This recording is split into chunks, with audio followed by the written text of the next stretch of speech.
bien. Sí, lo anunciábamos hace un ratito que teníamos a Raúl Rodríguez, presidente de CASMU, a quien le damos los buenos días, porque está analizando CASMU la posibilidad de exigir vacunación con 3 dosis contra COVID a sus funcionarios, tanto médicos como no médicos, y solicitó al gobierno se genere un decreto similar al de otras vacunas como la hepatitis B. ¿Es cierto eso? Buen día y gracias por estar con nosotros. Bueno, la realidad es que esto comenzó con una medida que tomó el Comité de Crisis de CASMU, en el sentido de que las personas que ingresan a nuestro sanatorio sean todas vacunadas. Es decir, las personas que entran como acompañantes tienen que estar vacunados para poder ingresar al sanatorio. Eso dio lugar a una reacción de la gente antivacuna, por el cual el lunes pasado tuvimos una manifestación frente a nuestro sanatorio. Hoy vamos a tener otra con entrega de firmas reclamando de que eso es una medida ilegal. Y por esa razón citamos en ese momento una conferencia de prensa. Entre las preguntas que surgieron en ese momento de los periodistas, que siempre son hábiles para preguntaron, bueno, si eso se aplica a la gente que viene, ¿qué medidas están tomando ustedes con sus funcionarios? Y bueno, nosotros en ese momento lógicamente estábamos también pensando en eso y habíamos pedido un aporte jurídico a nuestro estudio que tenemos contratado de Matías Pérez del Castillo y bueno, estábamos a la espera de esa comunicación para ver de qué manera nosotros podíamos actuar con los funcionarios que están en contacto directo con la atención de nuestros usuarios y no están vacunados. Por aquello de que uno para cuidar a los demás primero tiene que cuidarse uno. Y la mejor manera en este momento de cuidarse, Daniel, que es médico lo sabe, es la vacunación. La vacunación es la primera medida que toman con uno cuando nace y después continuamos toda la vida vacunándonos justamente como medida de prevención primaria y de evitar enfermedades propias y la transmisión a la sociedad. En Uruguay eso ha tenido un éxito fenomenal. Hemos eliminado enfermedades que en otro momento producían cosas graves como la polio, la viruela, etcétera, y acá ha demostrado, porque está a la vista, el éxito de la vacunación que ha tenido nuestro país. En tanto, hoy hay un índice de contaminación y de infección importantísima, pero sin embargo hoy el CTI yo lo tengo tranquilo, con 3 personas nada más internados, cuando hubo un momento nosotros teníamos 95 camas y teníamos 90 camas continuamente con pacientes con COVID. Así que el éxito de la vacuna está claro. El hecho es que todos debemos cuidarnos y más cuando estamos en contacto con pacientes. Claro, Raúl, ¿qué porcentaje de funcionarios saben ustedes que están vacunados y cuántos no? ¿Y cómo saben esa información? Porque en algunos trabajos es complicado porque a veces se toma como un acto discriminatorio preguntarte si estás vacunada o no estás vacunada, porque cada uno tiene el derecho a reservarse si se vacunó o no se vacunó. ¿Cómo saben ustedes cuánta gente está vacunada? Bueno, la parte de recursos humanos hizo una encuesta, llegamos a la valoración que el 90% de nuestro... ¿Todo el mundo respondió a la encuesta? Y respondieron por recursos humanos, lo pidió, por más que, digamos, pueda haber gente que no quiera responder. En general han respondido, no hubo en ese sentido dificultades. Llegamos que un 90% de nuestros funcionarios están vacunados, que es un buen nivel. De esos funcionarios después hay gente que trabaja en el costurero, que trabaja en la oficina económica, etcétera, no entran en contacto directo con nuestros pacientes, pero hay algún colega... En ese 10% hay gente que capaz que está en contacto directo con pacientes de los cuales requeriría estar vacunado, entonces en ese 10% que falta... Y eso es lo que queremos nosotros trabajar, no como una medida coercitiva, pero sí como una medida de educación y de trabajo, porque realmente consideramos necesario que eso sea así, ¿no? Es decir, nosotros como médicos, como decimos, lo primero que como medida de prevención primaria es la vacunación,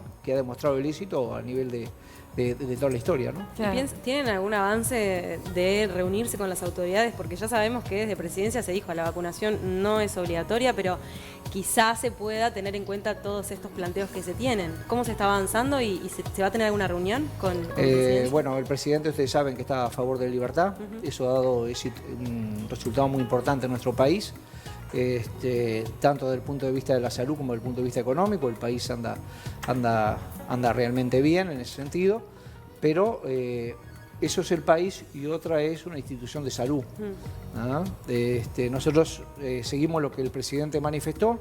Si hay respaldo jurídico en una empresa para tomar las medidas, las tomará, y si no hay respaldo jurídico, estamos en un sistema democrático, la Constitución, leyes, decretos, etcétera, son las que determinan cómo uno puede moverse. Pesadita la mosca esa anda volando ahí, está pesadita. ¿Cómo? Está pesadita la mosca que anda volando. Como uno puede actuar y actuaremos en consecuencia en ese sentido. Sabemos cuál es la posición del gobierno, la respetamos, la hemos apoyado en múltiples veces, pero en este caso y para este universo pequeño, queremos ver cuál es la mejor medida que podemos. Sí, ¿por qué es tan complicado una exigencia de una vacuna como la de la COVID y no lo fue con la hepatitis B, por ejemplo? Bueno, para la hepatitis B... Si uno va a trabajar en la institución, entre las cosas que te piden, además del currículo, es el certificado de vacunación y que estés vacunado con la hepatitis B. Y en los clubes, ¿no te piden carnet de salud? Carnet de salud. Sí. También, yo no me quiero, no tengo por qué estar mostrando. Digo, hay muchos lugares que te exigen, o sea, que hay ciertas exigencias para poder poder trabajar para lo que sea, ¿no? Hay vacunas que son obligatorias, Y esta no. que se exigen, pero tú sabes que la hepatitis B, para que fuera obligatoria, demoró 15 años. Sí, claro. Así que, claro. No, y además, no claro, es fácil. cuando se toman medidas de estas características siempre se va a los antecedentes, ¿no? Porque una vez que, por ejemplo, CASMU decide y se apoya y se hace y se lleva adelante, cualquier otra empresa privada puede llegar a hacer lo mismo y ahí va, digamos, va a contrapelo de lo que se dice a nivel presidencia, a nivel país, ¿no? Entonces ahí habría que crear un marco legal para ver cómo se ampara todo esto.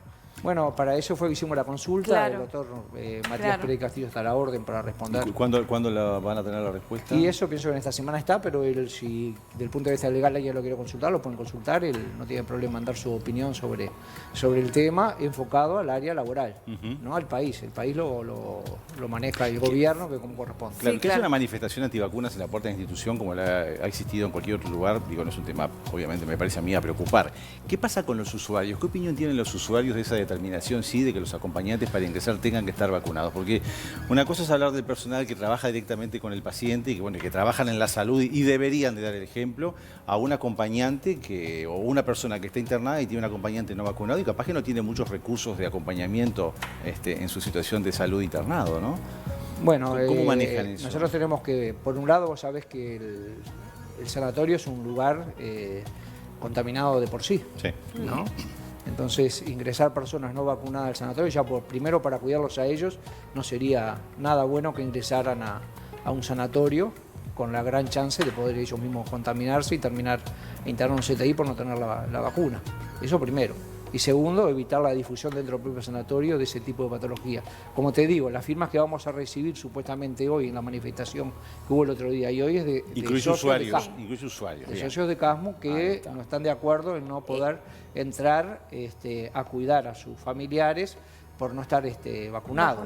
Bueno, es una posición de ellos. Nosotros, nuestro comité de emergencia planteó como una medida de protección de estas personas y del propio sanatorio este tipo de medida. El comité de emergencia nuestro funciona desde enero del 2019. Claro. Funcionó ya con el gobierno anterior y ya nosotros nos preparamos para el COVID cuando el propio gobierno anterior decía que el COVID Uruguay no iba a venir y que probablemente lo que teníamos que preocuparnos era del dengue. Claro. Ya en aquel momento tomamos las medidas que correspondían para prepararnos para el COVID. Cuando en marzo llegó, nosotros ya estábamos totalmente preparados, el sanatorio adecuado, las puertas diferenciadas, y nosotros el 13 de marzo ya no teníamos ninguna dificultad, estábamos preparados para enfrentar la pandemia, porque en enero ya hemos empezado a preparar. Claro. Es decir, que es un comité técnico, nosotros inclusive ni participamos, ni sabíamos de la decisión que el comité técnico había tomado. Yo manejo las áreas políticas, pero las áreas técnicas tienen independencia para manejarse los colegas que son especialistas en infecto contagioso, especialistas en administración, especialistas en medicina interna, es decir, ellos son los que deciden las medidas que hay que tomar basados en sus conocimientos técnicos. Yo Más allá de- calculo una sí, cosita, Dani, que debe establecer una diferencia entre el acompañante, que es familiar, y el servicio de acompañantes, que se hizo bastante común en los últimos años, ¿no? Yo calculo que desde la dirección de los servicios de acompañantes que uno contrata, deben de tomar los recaudos, porque es una responsabilidad grande enviar personal a tratar con enfermos. Pero hay una diferencia sustancial con tu acompañante, o tu vecino, o tu padre, o tu hermano, hay como, ¿no? Sí. ¿Para ustedes es exactamente lo mismo? A ver, nosotros las empresas acompañantes ya le habíamos manifestado cómo tenían que venir las personas que iban a ir a acompañar. O sea, eso está y después claro. lo que hicimos fue advertirles a nuestros usuarios, mediante un comunicado que hizo la edición técnica, explicando cuáles eran las medidas que tomábamos para evitar la contaminación de ellos o de otras personas dentro del sanatorio. Perfecto. Perfecto. Y estas son normas que rigen para gente que no se vacunó nunca, pero por ejemplo si se dio 1 o 2 dosis, ya estaría apto. 2 dosis no tienen problema. Está, 2 dosis. 2 dosis. Listo. 2 dosis. Desde el punto de vista del derecho laboral, obviamente es complicado esto de la exigencia, aunque es a título personal es muy válida la exigencia de quienes trabajamos en la salud de estar vacunados. Creo que hay que dar el ejemplo. Pero digo, no es claro al no existir creo yo, un amparo legal, que habrá que esperar el diagnóstico jurídico. Si no se diera, ¿cabe la posibilidad de negociar o que la exigencia se limite a aquellos funcionarios de la salud que sí tienen contacto con pacientes más críticos? Porque una cosa es estar en una consulta de una policlínica, aunque también se pueden contagiar, a que diga, yo trabajo en un CDI y resulta que no estoy vacunado. O sea, bueno, sería más viable quizás después negociar esa posibilidad para el caso que fuera negativo el diagnóstico jurídico. La idea nuestra no es dejar a nadie sin trabajo, no es discriminatorio en ese sentido, no. Nosotros no queremos, digamos, exonerar a nadie de trabajar. Lo que queremos es que la gente esté vacunada para atender a la población que tiene que atenderla. Vamos a conversar con cada uno de ellos, la parte de recursos humanos, para ver cómo podemos hacer un acuerdo, por un lado, para ver si se vacunan y pueden seguir en su área, y si no, buscar otras áreas que sean menos riesgosas para los pacientes, u otro tipo de acción que corresponde de acuerdo con lo que son los abogados. ¿Y cómo está el CASMO hoy en día en lo que tiene que ver con la situación de COVID con Omicron, en lo que es fundamentalmente, o sea, en la cantidad de usuarios que están afectados hoy en día y lo que es el seguimiento? Jimena, por ejemplo, decía, no sé ella a qué institución pertenece, que en el tiempo que estuvo ahora en su casa no la llamó ningún médico. Es imposible. Entonces, ¿se está pudiendo cumplir con el seguimiento? El seguimiento y vamos a la previa, ¿no? A la solicitud del hisopado, a que se coordine el hisopado, está muy complicado. O sea, sabemos que están totalmente saturados todos los servicios. ¿Cómo están ahora? Estamos saturados porque, lógicamente, lo que vive el país lo vive la institución. Sí. Es decir, nosotros, por ejemplo, en el área de telefonistas tenemos 30 personas cuarentenadas. Fíjate que sustituirlos no es fácil, porque la persona está estrenada para ese trabajo, entra otro que no tiene el entrenamiento y es muy difícil que tome el ritmo y pueda recibir las llamadas a la velocidad que recibía el que ya estaba entrenado. En este momento tenemos 30 personas, solo del área de teléfonos, cuarentena. Ayer 10 fisiatras dieron positivo, que son los que trabajan en el sanatorio. Sí, sí. 10 fisiatras. Tenemos que sacar el sanatorio y ver, conseguir 10 fisiatras para que vayan a trabajar con las personas en el sanatorio. Es continuo esto porque explotó en el país. Y por supuesto el CASMO no es ajeno, me imagino las otras instituciones tampoco. Y en cuanto a son ajenas socios, el porcentaje de esta situación. socios que tengan conocimiento, que están hoy en día con COVID, socios. ¿Cómo? En cuanto a socios, ¿qué cantidad de socios tienen estimado? En este momento PGU, que es el que está siguiendo a los pacientes en domicilio, tienen registrado 4.000 personas. 4.000 personas. Sí. Ayer continuamente estamos contratando más médicos, claro, para poder hacer el seguimiento. Me arriman listas de médicos jóvenes que quieren ingresar a trabajar y bueno, sí, entren claro. todo el que esté, que no tenga COVID. Mirá qué pasantía, digamos, ¿no? Y tuvimos que cambiar las áreas, además, por el tema de la cercanía y la contaminación. Por ejemplo, toda lo que es la parte del anfiteatro se transformó en un gran lugar de llamadas para poder tener las separaciones suficientes y la protección suficiente para que los médicos a su vez no se nos contaminen y también perdamos esa posibilidad. Es decir, hubo que haber de vuelta una reestructuración de la parte física para poder llevar adelante esta atención. Y además atención humana, ¿no? Porque la gente está nerviosa, asustada, enojada, porque bueno, obviamente el sistema está resentido, no es la culpa del sistema, tampoco del paciente. Entonces también es difícil cómo se está capacitando para el trato humano, ¿no? Con los pacientes. Es complicado, como tú decías, hasta intensivistas que saben lo que puede pasar y están vacunados, se ponen nerviosos porque no los llaman. Claro. Y son médicos que Sí. están en el nivel más difícil de manejo, que saben lo que puede pasar y sin embargo se ponen nerviosos si no reciben una llamada de otro colega para que les dé tranquilidad. Así que me imagino una persona que no está formada, los nervios que debe pasar esperando que nosotros lo llamemos. Aprovecho este momento porque hay mucha gente que realmente está en sus casas esperando. Si hay algún socio del CASMO, ¿qué se le dice? Que se quede tranquilo porque ¿cuántos días puede tardar en recibir un llamado? Tenga que tener paciencia. En este momento, ¿no? Demoramos casi 2 horas en responder la llamada. Claro. Y supuestamente les tendrían que responder en 24 horas. Bien. Si eso no pasara, hay vías para conectarse, hay vía por internet, y si no, hasta con el propio presidente se pueden conectar. Todos tienen mi correo electrónico y la gran mayoría tiene mi celular, por el cual yo hasta me ocupo de eso. Muy bien. ¿Han tenido contacto con algunas otras dirigencias de algunas otras instituciones médicas para, digo, de alguna manera formar algo más corporativo en lo que puede ser esta sugerencia, vamos a decirle, en vez de exigencia de vacunación de los funcionarios? De otras instituciones de asistencia médica colectiva, ¿no? No hemos tomado contacto. No. Como te digo, esto surgió. Nosotros hicimos una reunión por el tema de la manifestación de Santiago. Exacto. Y un periodista nos preguntó sobre esto. Surgió ahí. Nosotros estábamos estudiando el tema, pero calladamente para ver qué se podía hacer. Claro, porque si eso surge, porque en un Casmo, periodista preguntó. Claro, surge en Casmo y bueno, empieza capaz que a tirarse la idea en otras instituciones y colectivamente, no sé, tener una entrevista con el presidente o ver de qué manera se puede avanzar y no pasar 15 años como pasó con la hepatitis B, ¿no? Sí, Bueno. De todas formas la respuesta del presidente me suena contundente y ya fue respuesta para todos, me da la sensación, ¿no? Sí.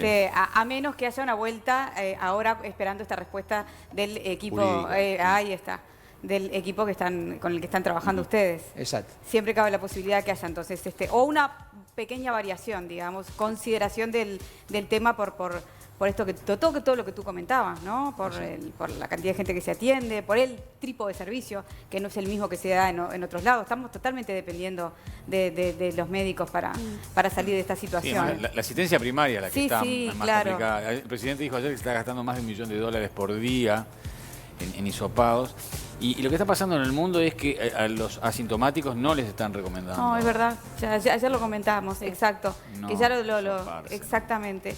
Y de última también, todo bajó muchísimo también los días en que uno se queda en guarda. cuarentenado, Sí, ¿no? claro. Entonces, claro, se ha guardado, como decís vos, ya no son los 14 días, fíjate, Jime estuvo solamente una semana, entonces también hace que por más que esté saturado la atención, la vuelta, digamos, o el retorno de los médicos titulares ya no lleva tanto Claro. tiempo, ¿no? Y también hay un hecho que capaz que hay que tener en cuenta en esto de obligatoriedad, no obligatoriedad ya a esta altura del partido, ¿no? Como pasó ahora en España, que empieza a tratarla como una gripe, Sí. común debido a la poca cantidad de gente que entra en CTI y también la poca cantidad de gente que, digo, se muere en comparación con lo que fue el inicio, ¿no? Eso capaz que puede pesar un poco en contra también de la exigencia, porque si se empieza a tratar como una gripe común o como una enfermedad endémica, digo, como que capaz que no tiene mucho sentido. Bueno, eso como médico es lo que esperamos, Daniel, ¿no? Que Sí. podamos llegar a ese momento, que esto sea como una gripe, que nos vacunemos cada tanto vez al año, tiempo por lo y menos, podamos llevarla